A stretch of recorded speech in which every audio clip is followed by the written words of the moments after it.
আমরা যদি বিএমআই নির্ণয় করি তাহলে আমাদের প্রশ্নে আছে সিয়ামের ওজন 50 কেজি এবং উচ্চতা 1.5 মিটার।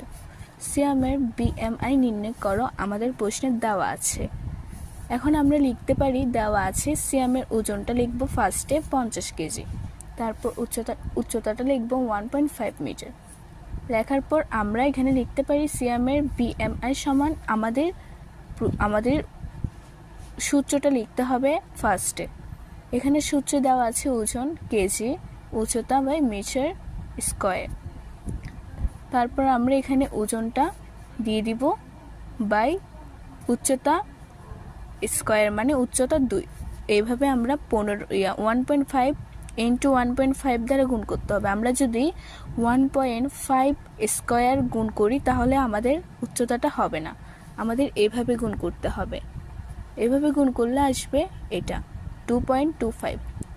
আবার আমরা 50কে দিয়ে 2.25কে ভাগ করার পর আমাদের আসবে 2.22, আরও অনেকগুলো আসবে, আমাদের এগুলো লিখলেই হবে। এটাই হলো সিয়ামের ওজন। তাহলে আমরা সিয়ামের ওজন এবং বিএমআই কীভাবে বের করতে হয় আমরা জেনে গেলাম।